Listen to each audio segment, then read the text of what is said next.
Hello, everyone, and welcome to Got a Problem, Mate, Gapham, the podcast. I was going to say that. What, the same? Yeah.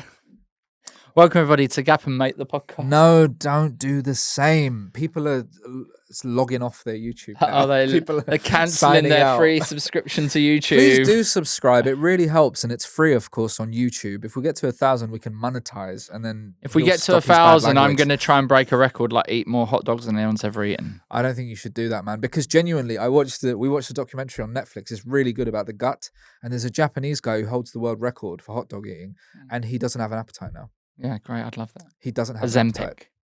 Ozempic. Anyway. Welcome, everybody. Today we have an excellent episode coming. Yeah, it's going to be a little window into the mind of somebody very wise. We don't have this sort of thing. Usually it's a waste of time, to be quite honest. Yeah. But today, boy, we're going to learn some stuff because we've got a very erudite guest who knows all about life. That's a good word. Thank you. Erudite. Yeah. Erudite. We're going to be talking about all sorts of things. Yeah. Yeah. Video games industry, very interesting stuff, which you don't care about. Interesting to these nerds at home, though. Yeah. Big word for you. That's a big word. Yeah. And just being in your 40s, man. Meditation, being old. Yeah. So it's all coming up. Yeah. When? Now. Right now. Today's guest, everybody, is a good friend of mine. Even though I've never heard you talk about him. I speak about him every day. Okay. You don't listen. Yeah, that is true. Even though 2 years ago it was the last time we spoke and I invited him to my engagement party and he didn't come. He's the first, I don't know how old I was. I was probably 17 or something, but he was, I believe, the first Muslim comedian I saw on TV maybe, because he was on Live at the Apollo. I don't know. Well, you're not. Michael McIntyre's Comedy Roadshow. They look the same. Comedy. It does look the stage looks the same. Because it's made by the same people. Right. He was on Michael McIntyre's comedy car. Roadshow. Road. Driving. So I saw him on that, which was very exciting. Me and my brother were very excited. And my brother said, oh, look, a Pakistani comedian on TV. And he's not that. No. He's something else entirely. Mm-hmm. Yeah. So don't make that mistake. I'm not going to. He has had a pilot of his own sketch show since then. He's done many Edinburgh shows. I can't believe this. He's an excellent comedian, regular at the Comedy Store, very respected place, which Joey's not allowed in. It's Imran Yusuf, everybody. Thank you. That's a good intro. Thank you. That felt professional. Joey's going to do his now. Today's guest is Kenya's most famous man, or at least most famous to me. I can't think of any other Kenyans. Can you? No.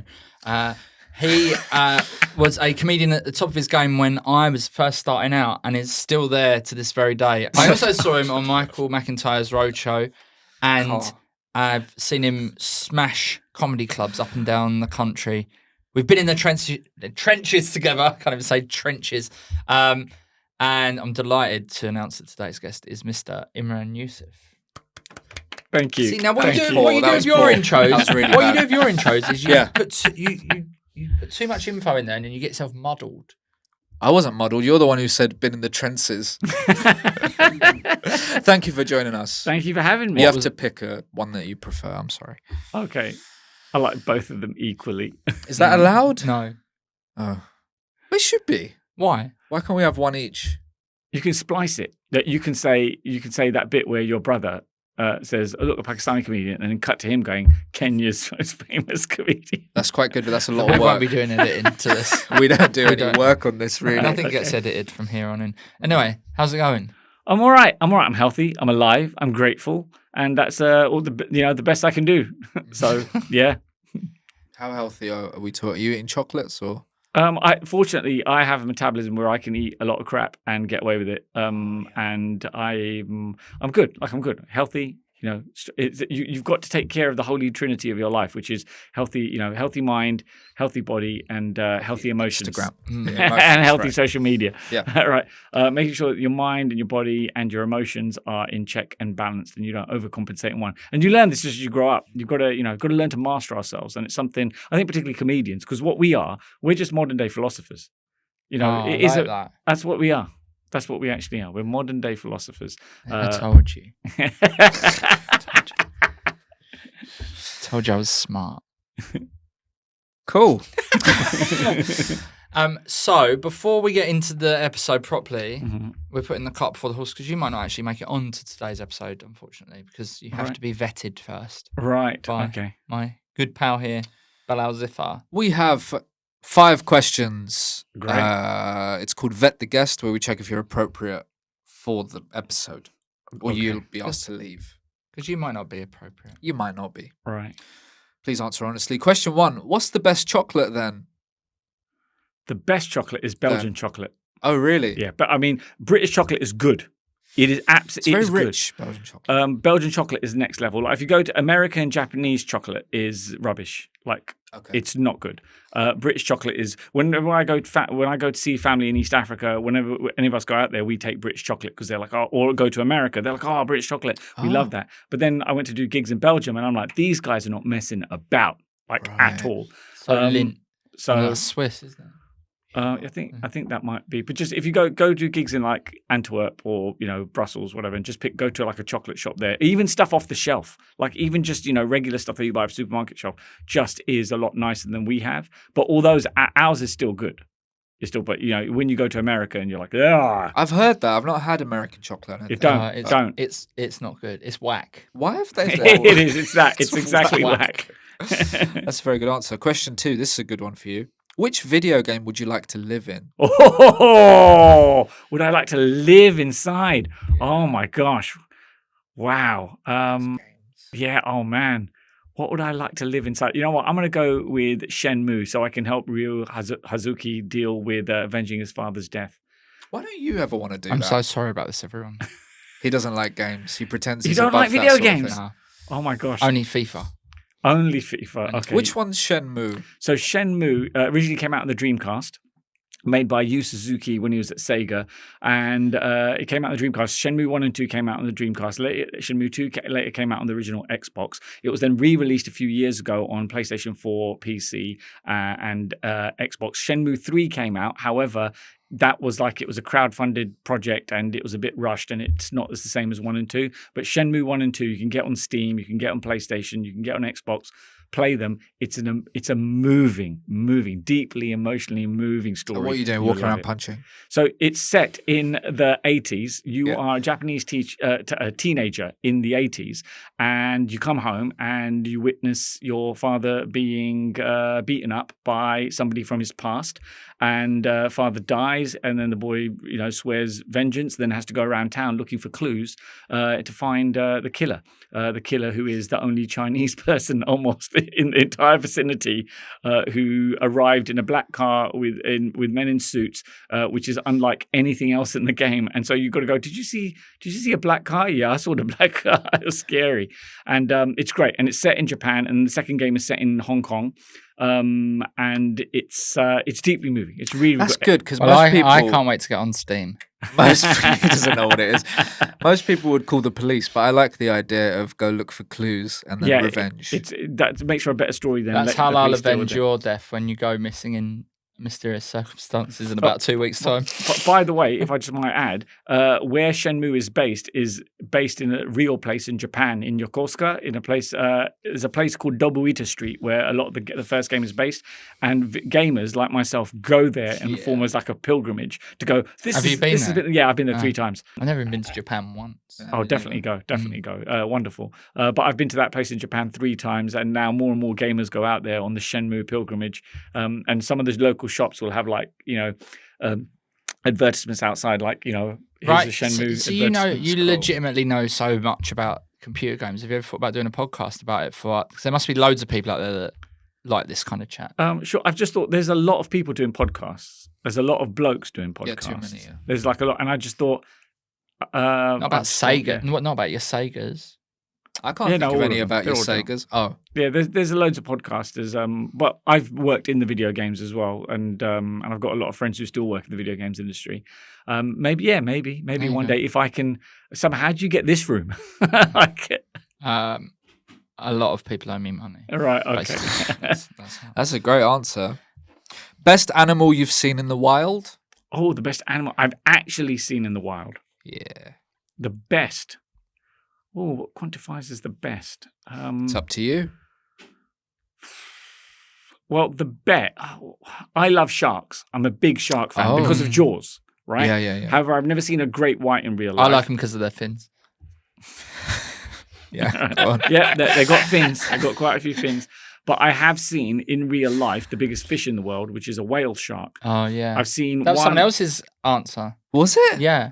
I think that was Alice Etch's answer. a whale shark? Yeah. Yeah, that's the biggest fish in the world. Is the whale? It's not a whale, obviously. It's a fish, but it's called the whale shark. Also, doesn't eat. Do you wanna see only it, eats Bilal? plankton. Do you wanna see it? Yeah. I've seen Don't look, one 'cause I'm in gonna do Japan a at reveal. the Kaiyukan aquarium in Osaka, and then I saw about 2 or 3 of them at the aquarium in Atlanta in the States.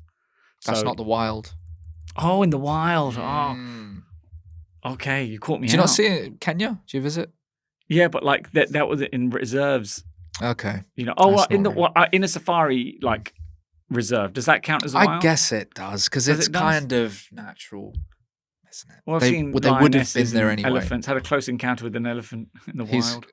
He's got a drawing of a whale shark. Do you want to show It's the? funny to show you a drawing of the actual thing. Do you want to show the camera? Okay. Are you good at confrontation? Am I good at it? Mm. I'm competent enough at it, depending on the situation. But Yeah. there are times when you've got to step up, and I Yeah. have. But I don't like it because it's entirely possible, if you're a reasonable person, to not have to deal, not to do confrontation. But if you're dealing with somebody who's all about confrontation, then knowing how to, not even knowing, just having first the balls to do it, Yeah. and also being wary that they might not be stable enough like you, and they might be wanting to, do some harm. Mm. So what happened? I remember I had a flat. I was driving back to my family home because I was going to park my car there so I could run to the train station and come to town for an important meeting. And as I was driving, a builder with his flatbed trucks had stopped in the middle of the inside road to have a chat with his mate. And I was really in a rush. And I was like, he's just stopped to blah, blah, blah. And I thought, I'll give him 10 seconds because you shouldn't just stop to be having a chat in the middle of the thing when there's car. So I counted to 10 in my head, right? And after 10 seconds, I did a 7. gentle little beep. I went, like that. And he moved out the way and I went and parked up. I didn't even go inside to see my mum or see anybody because I had to run. It's in a rush. Yeah, I'd rush. So I locked the car. And as I walked away, he pulled up outside my house and he went, "Oi, mate, don't you ever beat me again, yeah?" And something in me just went, somebody has just threatened me he knows where I live, right? There's something primal here, something caveman. And I went, and suddenly I didn't think this through. I just went, no, boy. I will beat you, right? And he went, you that much of a rush that you got to beat me? You can't wait. If you go, yeah, it wasn't that much of a rush. And then I remember climbing through. He had the passenger side window, which is wound down, shout at me at. And this is a big builder, man. I'm not a big guy. Look at me. I'm built for loving, not fighting, right? And this is a big builder bloke, right? So, and I've climbed through this, and I'm like this, and he's surprised. He's like, "What is this skinny kid like doing?" And I'm like, "Yeah." And as I'm like, he's a bit shocked that I've had the balls to stand up to him like this because I'm skinnier than he is. And there's just something like there was this moment of revelation, and I just went, "Hey, man, there's so much war in the world. We don't need to do this, yeah? So peace, brother." And he went, "You're right then." And he shook my hand and he drove off and I went. And that was it. That was it. That was the end of it. Joey would That never was like do a that. Jedi mind trick. Yeah. Yeah. You'd go full on, try and grab him by the waist.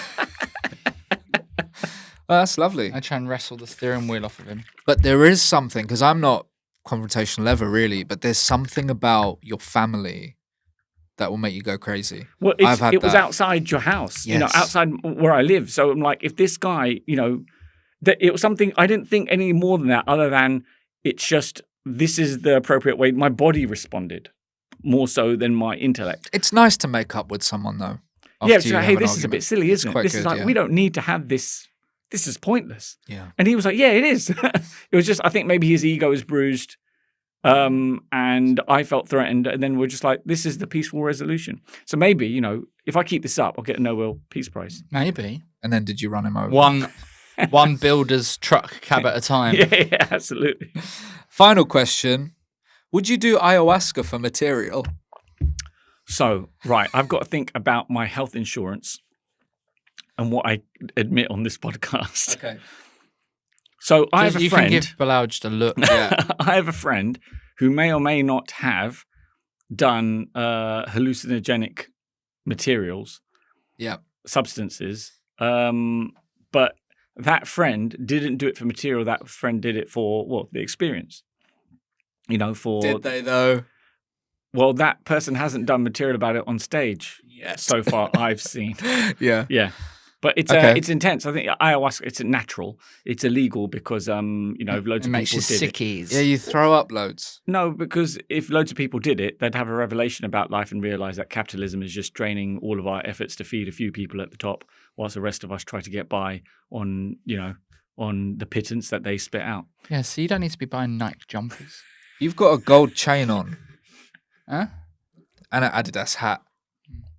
These aren't even Nike. There's something crap. No, that They are Nike. I've got a lot of Nike actually. and Adidas. Adidas. Trousers. Congratulations, Imran. You did really well on Vet the Guest. Oh, You great. scored Oh, there's a score. 4,600 points. That's very high. You can stay on the podcast. You can now speak Thank to you. Joey Page. Thank you. Yeah. Now, one of the reasons that I'm particularly excited to speak to you today is because something you said off camera when we first got into the studio. I've just turned 40. Great. Well done. And you said that it's the best period of your. You was like, it's a great period to be in your 40s. This is very important. And like temperament wise, and so there's a ghost. I think it was that. I think it was that builder drove past with his radio turned up really loud. Yes. So you're 44. Yeah. So I want to know a bit more about it because I'm Cool. apprehensive to turn 40. No, you know? dude, it's great. So I'll explain to you. So when you're 18, legally you're an adult, right? You can drive and you can do stuff legally. I knew it However, was fine. you're not. You're just a kid with a license to be an adult. That's what that is.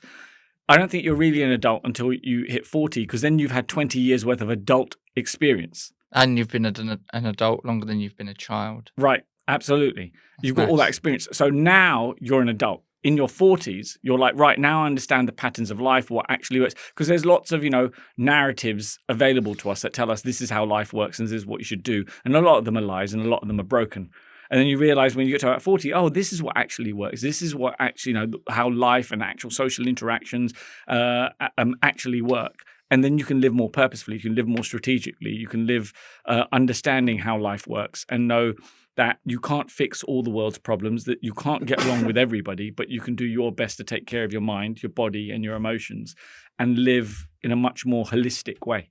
So this is a good moment for you. This is an exciting moment. You're living now with much more experience and much more knowledge, and you can live much more purposefully now. Sorry, the wisdom got in my nose. Sorry. So everything that you see me doing, Bilal, I'm doing it because it works. No, you don't want to know. Everything that I do, I'm doing because it works. But why is it all illegal?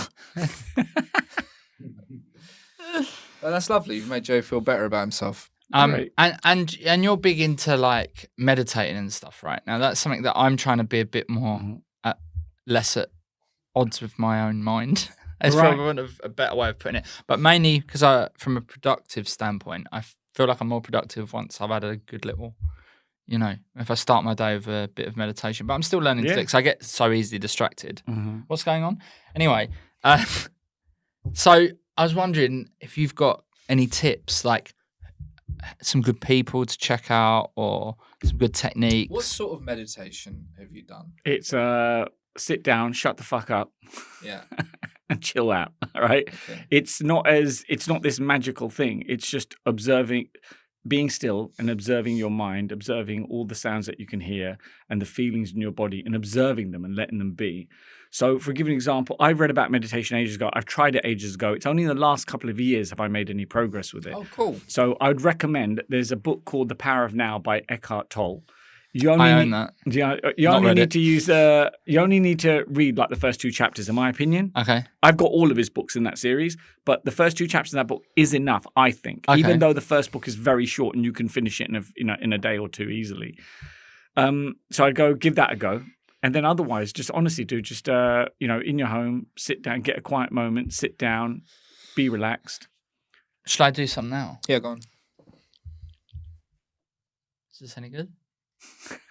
No, you're doing it all wrong.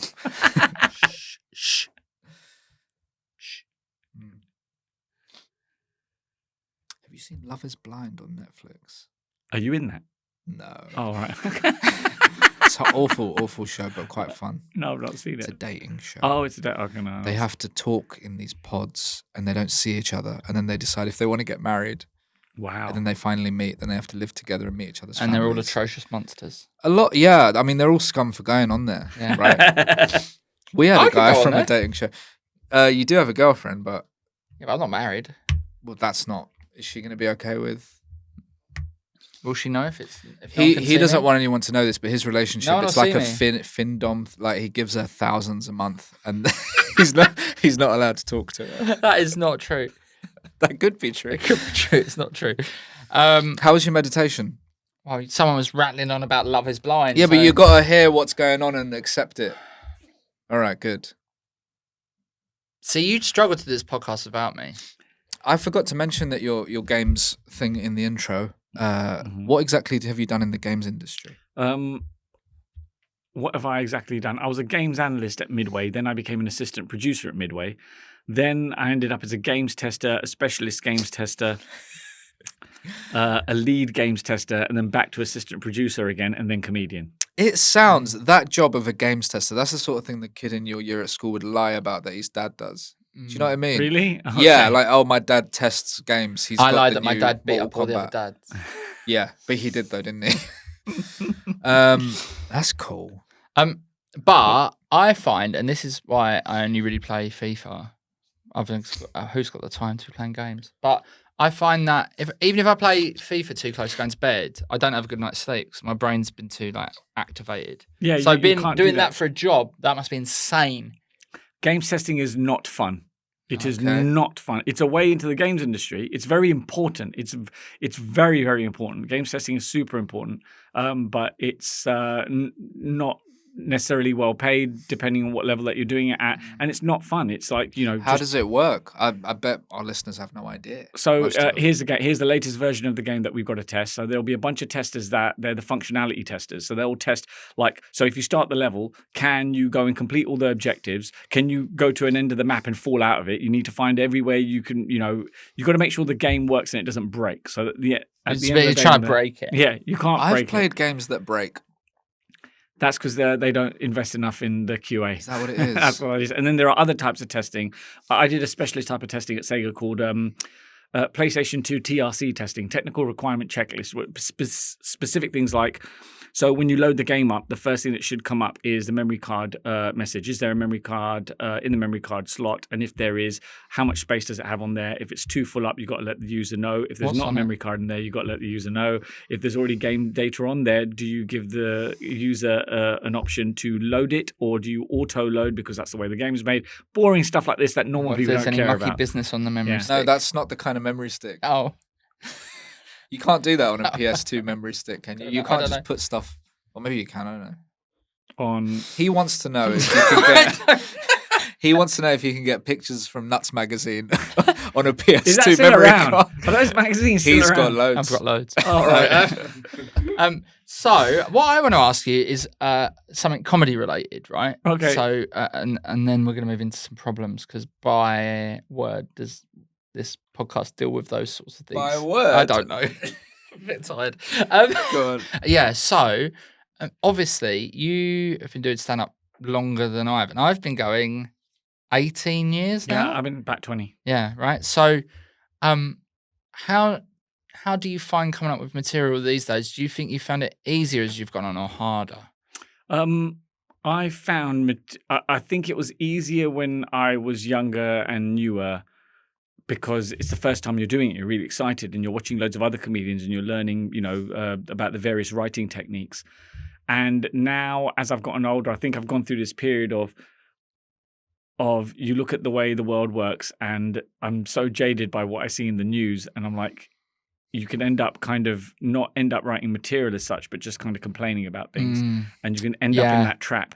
And then I go back to watch stand up and see comedians who are still enjoying it and still, turning over actually good, constructive material and going, that's what it's actually about. And I was quite lucky that after, I got nominated in 2010, things went well. And the moment I've always been like, how do I get better? what environment do I need to be in? Who do I need to go and learn from? So at first, there's an open spot. There was loads of comics to look up to, loads of professional people to look up to and study them and work your way up. And then in 2010, 2011, I got in, it's gone now, but the Cutting Edge at the Comedy Store had a team of topical comedians. So this is Paul Thorne, Sean Mio, Steve Gribbin, Ian Stone, Roger Monkhouse, Alistair Barry. And I asked if I could get on that team because I wanted to get better. I wanted to be someone who could turn over material. And that's all about material. It's all about the construction of ideas into very succinct jokes. And that helped me massively as well. But I'd be turning over some topical stuff that I didn't necessarily care about, but it was the skill of being able to turn over topical stuff. And now I think I feel that I'm transforming into I really want to say things that are important to me. Like I want to do more storytelling and take the audience into the way I see the world and trying to, subvert them or convert them into how I see the world, because I'm really fascinated about philosophy. Religion and philosophy are like really fascinating if you take time to study them and not smash people over the head with them, right? Yeah, right. And they're fascinating subjects. And I study broadly across religions and philosophies, and there's just so much to learn there. And that's where I want to go with the material. However, it takes time. When it comes to, I realize my best stuff has emerged when I'm not paying attention. My brain goes, there's a punchline. And then you got to work backwards and go, right, how do I get the audience to this punchline? And so there's this very organic mechanism to creating material. And essentially you've got to read and watch and indulge in things that interest you.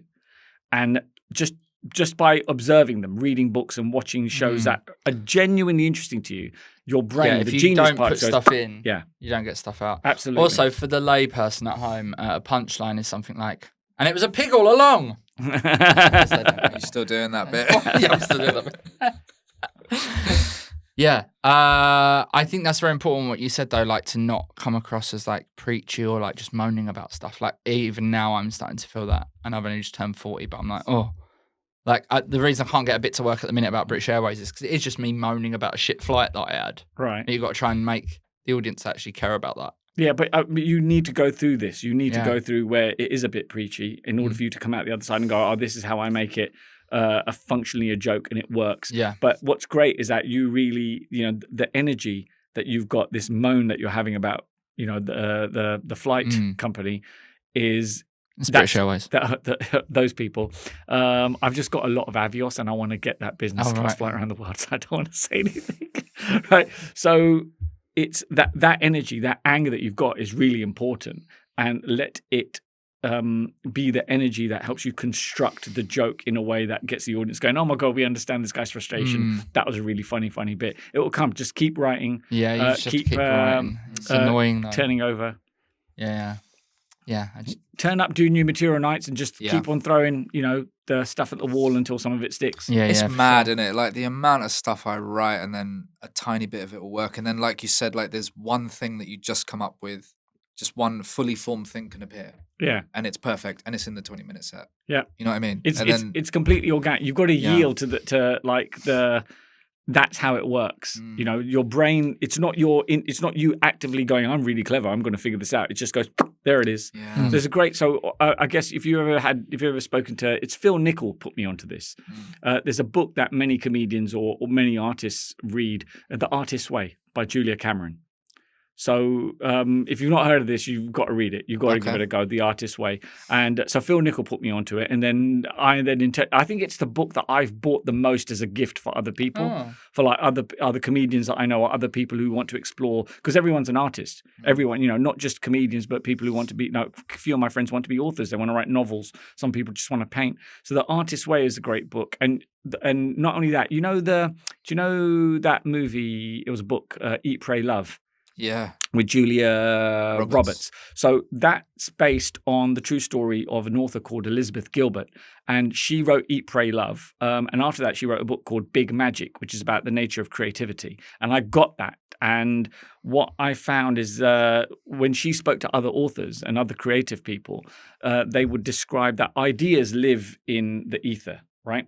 And they come to you, right? They just right there. You just grab one, and they'll pop into your mind. And when that idea appears in your mind, Yeah. you have got a limited amount of time to manifest it in the world.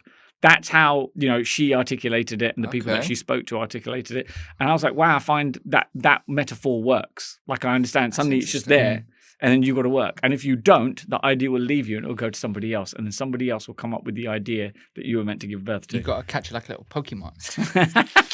You love tickling don't know him. if I that's noticed right, that earlier on, like when I came in. There's a little tickle thing going on between you We're two. very right? close. We are close. And I feel like he doesn't like physical affection, which makes me want to give him. No, I don't mind. It's just the tickling. He doesn't like it. For audio listeners, he just kind of kissed my shoulder. Yeah. What kind of show is this?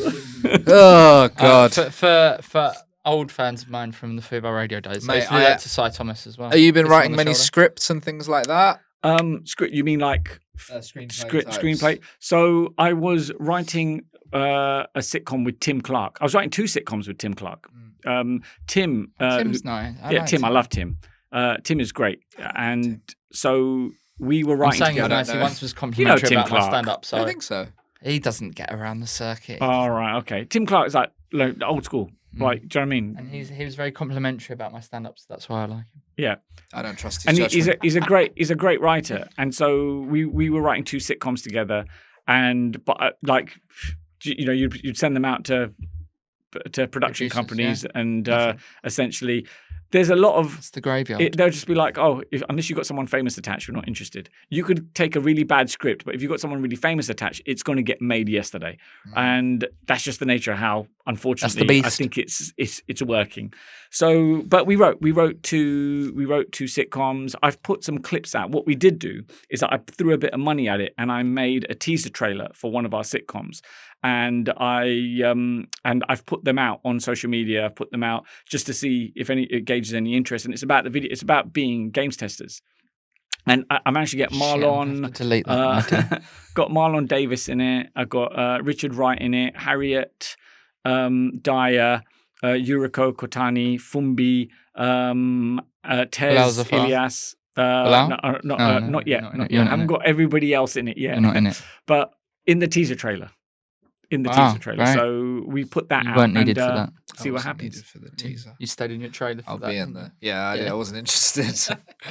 And what's happened That's with the great. teaser? Have you sent that around and stuff? No, we sent that out, but like nobody bit. So I've just put clips of the teasers out on social media just to see how it goes. And some people in the games industry, friends of mine in the games industry, are really excited. Like, I would love to see this because I filmed it at Sega where I used to work. They were kind enough. My ex-employers were kind enough to go, "Hey man, we've seen you've after leaving video games, you went into comedy and you've done well, and would like to help you in any way we can." And they allowed us to film inside Sega over a weekend, which is I really, tried really that kind with of them. Pizza Hut, but they didn't want me back. Wouldn't let me film anything. Would you do it? Would you just completely self-fund the whole thing and have it as a YouTube series, maybe like 5-minute episodes or something like that? Or Yeah, I guess essentially I just want to tell funny stories of the stuff that I witnessed in the games industry to celebrate my experience in the games industry and my friends in the games industry.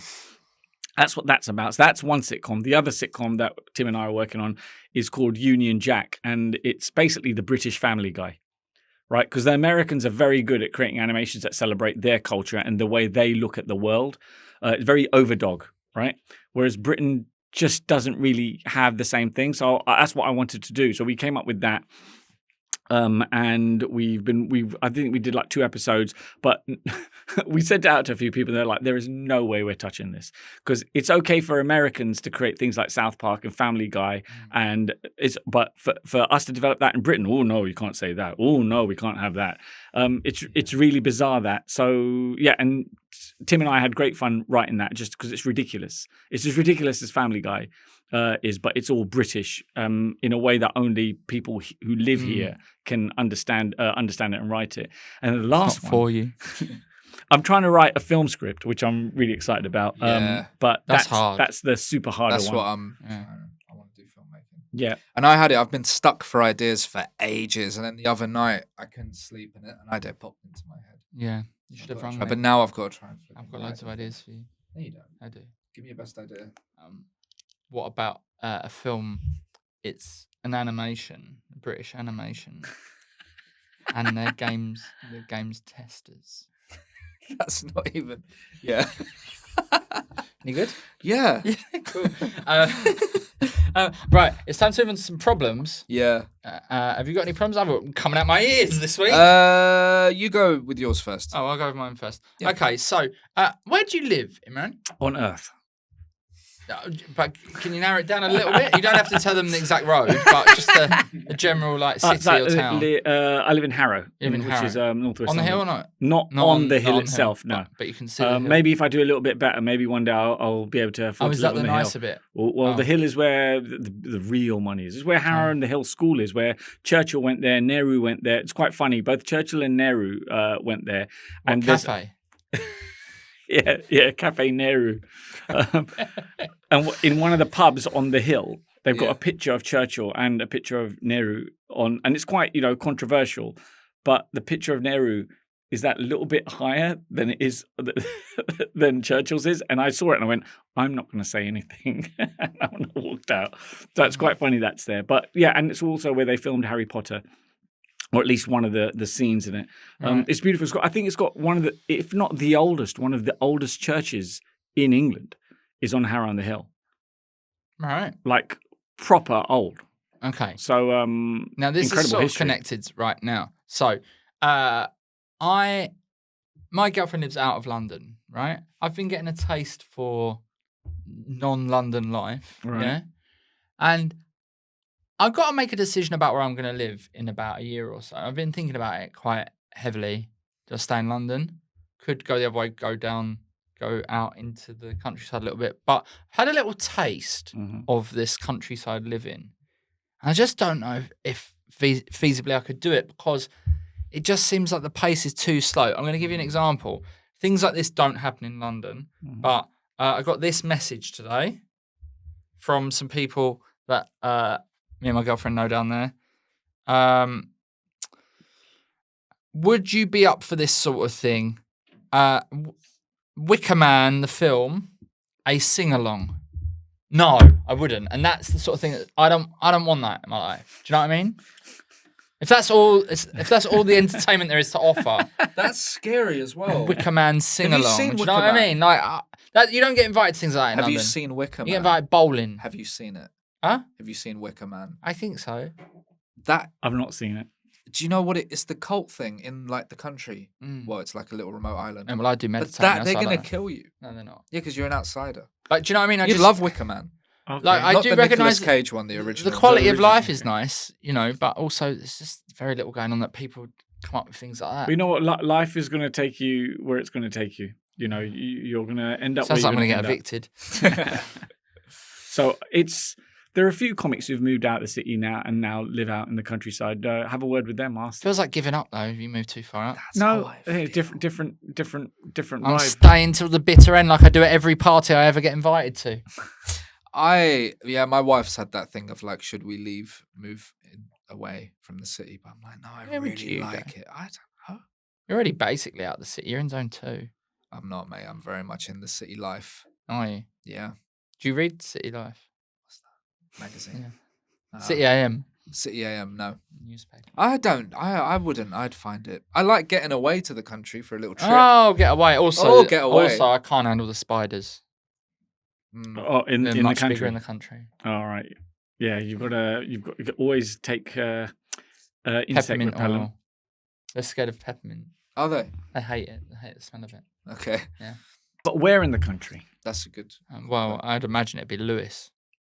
Yeah, Oh, Buckham's- right. That's You've been there. I've been to Lewis. That's where I recorded my I had a BBC Radio 4 pilot which we couldn't record in a proper studio because with an audience, because of COVID. And the BBC were like, time's ticking, you've got to get this done now. And fortunately, the sound recordist that the production company that I was working with, had his own little studio in his garden in Lewis, in his house. At the back, You need to get in touch. and yeah, Yeah, I haven't got any ideas. I've just given my last idea to you. Oh, the games one. Yeah. Yeah. That's cool. But yeah, so that was just something I'm considering. No, I think stay. no. My instinct No, says because stay. like, all the gigs are here, the auditions are here, and you're doing very well with got my that. flat, and Got your flat. He's in loads of adverts now, Joey. well done. couple. So have you got a problem this week? That sounds like a no to me. Okay, let's move on. Imran, what have you brought for us to deal with? Brought you something to deal with? Yeah. Like a A problem from your life. A problem from your life, any kind of thing. It doesn't. A particular, mine's quite broad. I just think all of us, Is as human beings in this reality. Is your problem that Bilal forgot to tell you needed to bring a problem? No, I did say that. No, he did. Yeah. But I just kind of thought, instead of this being like a little particular issue with whatever, or just generally look at that we exist in this reality that we did not create, nor do we sustain. It is we who are the created and we who are the sustained. And whilst we're here, there's all these narratives in which are at the root, or not the sole reason, but are the root of so many conflicts, pointless conflicts that human beings are having. And that's the problem. Like, we should be here going, what is this? This is incredible. This is amazing. There's cheesecake here, right? Yeah. There are good times. There are slides. There are theme parks. There are friends and to meet. There's different food to eat. There's different lands to go and explore. And we should all just be, if you go to a theme park, everyone in the theme park just like, wow, this is great. And they all go off to do stuff in the theme park. Until they get in a really long queue. Until they get in a queue, right? Or until they find out a sandwich is £12. Right. And unfortunately, with life, I find that more and more often my mind and our minds are always going to a place of, how do I survive the next day? How are we going to cope with what's coming in the future? We're living through the prism of fear rather than the prism of like wonder and of hope and love. And I know this sounds all very kind of hippie, but that's what we should be doing. It's like, this is an exciting place, and let's all work together and make it great for everyone, right? So nobody has to worry about anything. And instead, we're just going, those people are coming to take our things, and we all die. I keep getting those letters. It'll keep nobody owns any land. Nobody owns anything. You're just going to be recycled by the universe, right? And maybe we're just cursed and doomed to do this over and over again because we're allowing this level of stupidity to manifest in the name of freedom of speech, or something dumb like that. We believe in England for the English, though. So it's kind of the opposite. I know what you mean, but also, unfortunately, it's always someone else that spoils it, isn't it? Like, you've got a good outlook, but then somebody else would be like, no, but this I'm is going the to be thing, greedy somebody and have else. that. And in somebody else's story, you are that somebody else, right? There isn't this collective of like, guys, this is just incredible. Let's make it work. We can't all get along. Well, but, I do also think, like, when there's things that need solving, like certain diseases, or working out why we're here and our place in the universe, like, we should all be made to like spend some time looking into that, I think. Well, philosophy should be taught in schools. But actually, instead, people are wasting time going like, let's see if we can invent a 1500th flavour of yogurt. Sounds good, though. No, we just focus on what the universe is about. But me and you would go and try that yogurt. I've tried them all. You haven't tried all the yogurts, mate. I love a yogurt. What are we talking about? This is your problem. I don't know how we solve it. I don't really know what it... It's more of a point than a problem, isn't it? Usually people say things like they keep losing their car keys. Do you? No. Oh, shit. No, I don't lose my car keys. But I just do want to, what is the thing that I can do or say that will help anyone who hears me speak do better? We all have a higher potential. Every human being has a higher potential. And it's just about investing in ourselves individually and collectively so we can have a better society, and one that is clean, the one that is safe, where you don't have to worry about the roof over your head or food in your stomach or someone, jumping on you in an alley and stabbing you in the neck. Ideally, we would just want to live in a safe, beautiful place, and we can do it. We can absolutely do it. We all have the ability to contribute to that reality. But unfortunately, for some reason, it's stymied by a narrative and culture of fear and blame. So stop it. Okay. But I do think Imran's right. You can do better for yourself. Get yourself a nicer jumper. Maybe put an iron on it. Put a bit of an iron on it. Yeah, because it's so creased. It is a little bit creased. I really apologise for the YouTube viewers. I think you just have to do your best, right? That's all you can do. Be kind. So I don't know if either of you watch anime at all. No. All right, so I've this seen is, a Did bit, that surprise you? have you that I watched don't watch Naruto? it? No. You've not seen Naruto? No. Okay, you need to watch Naruto immediately. Okay. It will change your life. How long is it? Is that on Steam? It's a few it's a few hundred episodes. Naruto and then Naruto Shippuden. You got to watch it. Oh, right. So this is the bit that you can do. And what I've learned from Naruto is that essentially the best thing that you can do is develop your own strength and help others develop theirs. It's not about solving somebody else's problem. It's everybody else has their ability to solve. Everybody has an ability to reach their high potential. And if you share what you have learned with others for them to discover their own power, and then they go on to help others discover their own power and develop collectively, we can all reach our higher potentials, make the world a better place. And that's all you can do. So when you work on yourself, share it with others in a meaningful way for them to be able to develop their own strengths. Not so they're dependent on you, right? So that they're able to go, all right, now I know how to do it. It's just like in comedy. I've learned from other comedians who've helped me. It's not that they've gone, go and say this. It's just like, I can see what you're doing here. This is, consider this. Then I became a better comedian and I got to do better. And then when I meet new comedians who start out, I go, well, this is what I've learned. Let me show you what to do. And they go off and they do stuff. And then we have great, a variety of different comedy narratives of people from different walks of life and different experiences that we can't all understand. And they're telling us what their truth is and they're being funny about it. And it enriches the comedy industry and the narratives available to us. So that's what it's about. That's what life is about, guys. I'm helping Bilal make this podcast better. You're not. It's going badly. Should I tell you what anime I watched recently, right? Which I've seen loads of times. Street Fighter 2. You mean the film? The animated, yeah. You liked it? How good is that? Well, you know what? Street Fighter 2 for me is the game. Slag it off. It's the game. No, but the film, I'm saying, the film complements the game so well. I don't think there's a better video game movie. I know it's not live action. Mm-hmm. I think it's perfect.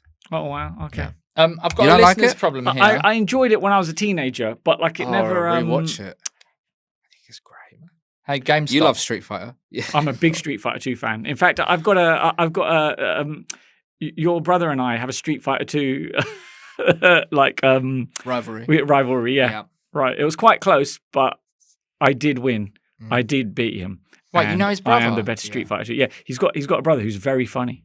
Yeah. His brother is actually very, very funny.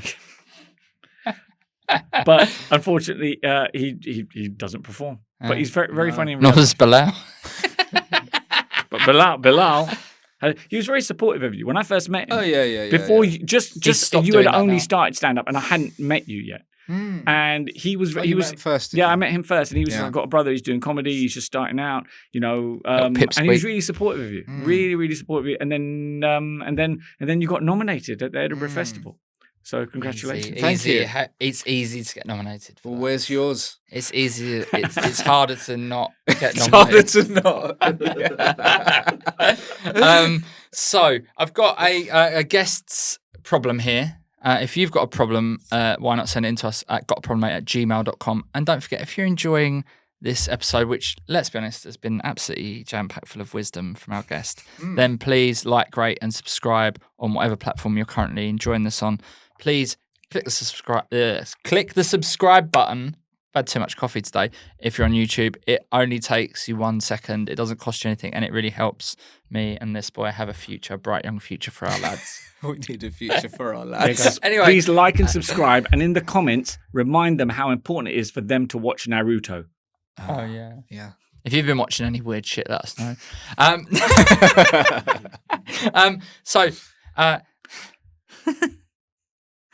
Sorry, that really made me laugh. This is from Beth. She says, "My dog is a diva. She insists on the most expensive food, toys, and grooming. I love her, but she's a financial drain. How can we get out of this cycle?" Do you like dogs? Can I just... sorry, I know this is for you to answer, but I'm going to say, Beth, that's not true. The dog doesn't know what's going on. It doesn't know it's alive. Is this a legitimate thing? Someone Wow. Well, your dog should be grateful that you're taking care of it, and obviously do your best, but it shouldn't be a financial drain on you. No. It shouldn't be. I don't think it's going to notice. Afford to have it.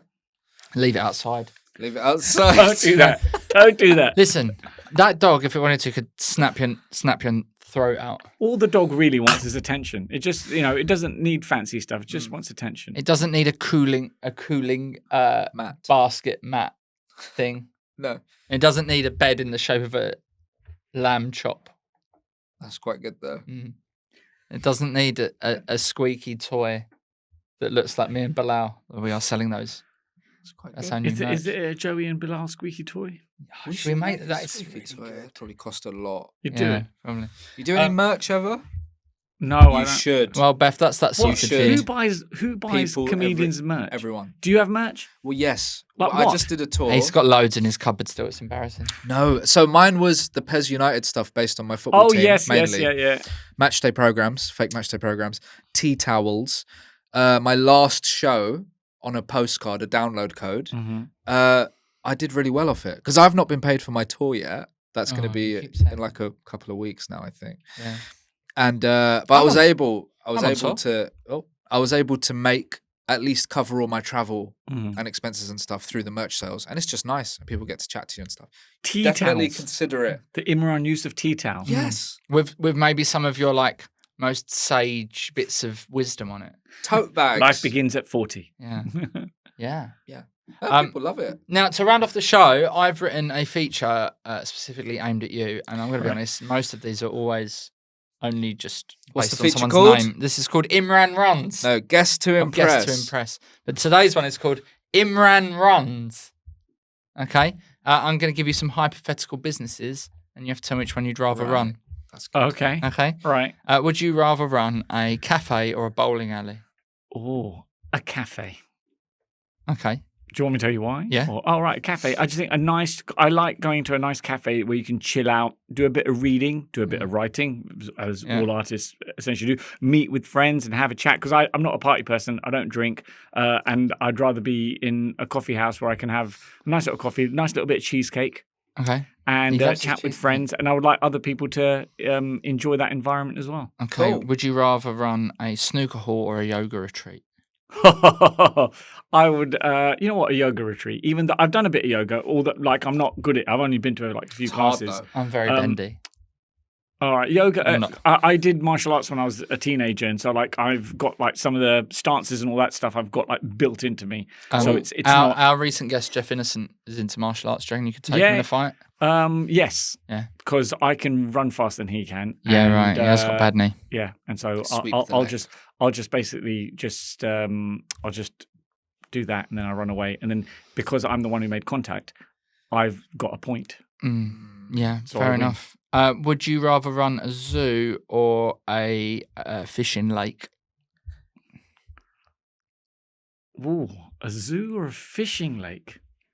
But is the fishing lake so other people can come and fish there? And you've got to deal with other people and you don't know Yeah, well, it's up to you. So if you What want to kind run of it fi- at a what loss, then you don't have to open it to anyone. But a zoo, but then as long as it's a zoo on my terms, I think it has to be some form of ethical zoo. Right. Ethical. Well, Is Well, you put all is there ethical a people behind bars.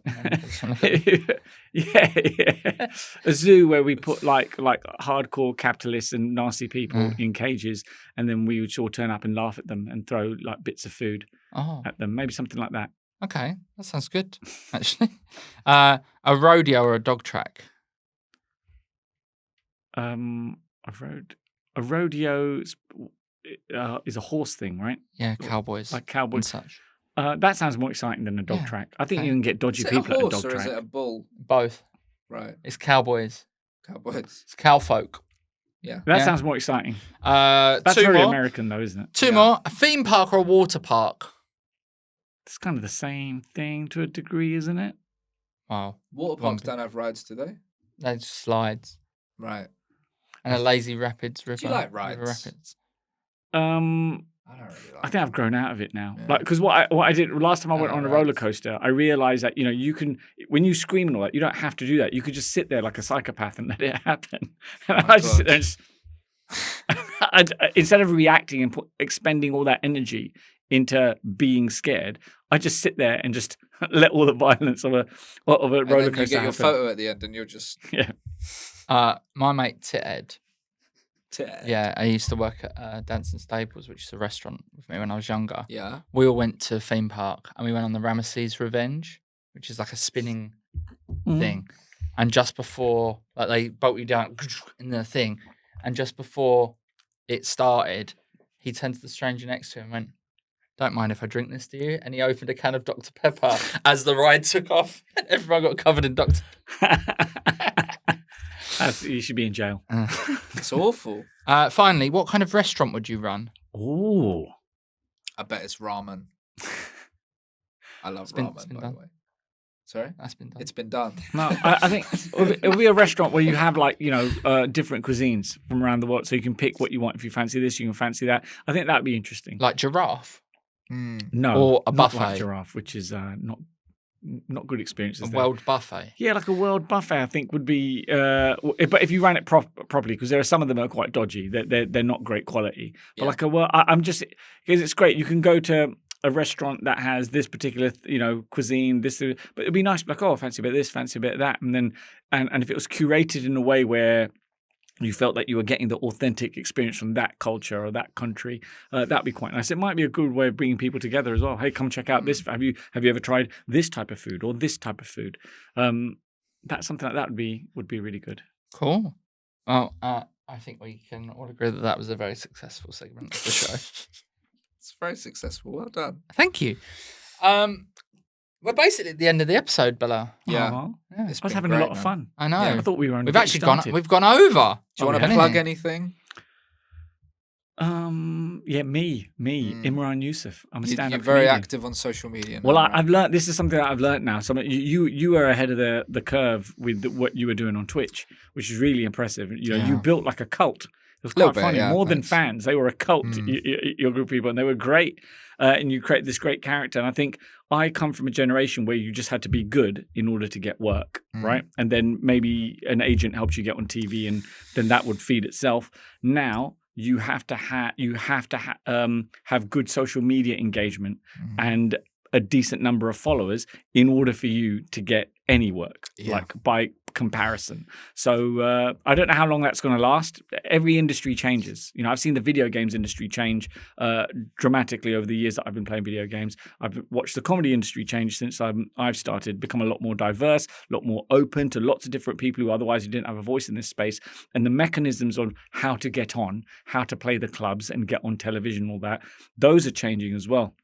Who was powerful yesterday isn't so powerful today. What's great is that social media has democratized it, where if you can build a following with content that you make yourself without having to be dependent on someone financing it for you or a massive studio or a massive production budget, you can create your own following and then get work. And what you've done, you've got merch. You have merchandise. But it's all in his cupboard. But it's all like that stuff has slowed down a bit, and I've got to find a new thing, and I've got to reinvent my stuff to an extent. Invent the wheel. Do you know what I mean? So it's hard. What they're both trying to say, guys at home, is why don't you take a very brief period of time from your life at the end of this episode to follow us all on social media, because it really helps. Yeah, it really does help. If you like what we do, please follow us on social media. Even if you just tolerate it. And, a like is good. Don't sit there in better silence. than a like is a comment. Yeah. Right. And then even what's the bit up? What's better than a comment? Like is when you Share? share Fan mail. it? Is it when you share it with somebody else and go, this guy's really funny. We really support this guy. So what I found with that in the last 6 months, I've really made an effort to really engage social media.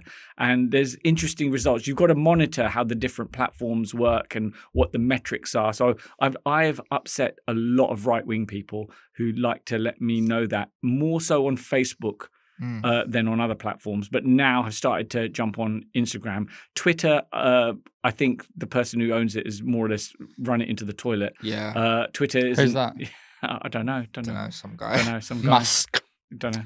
The thing is, though, it's awful. It's not even. It's just not good. It's not even about the whole. Even if you don't look at the politics, I never it's used useless now. Stop crying. It was about great but for me. now- That's the thing. For my Twitch clips. Yeah. And now it's crap. Oh, stop crying about it. Do something else. All right, I'll meditate. Yeah. We're all going to go and meditate now. Thank you so much for joining us. Thanks for coming on, man. Pleasure. Thank you for having me. It's been a total joy. Bye. Total joy.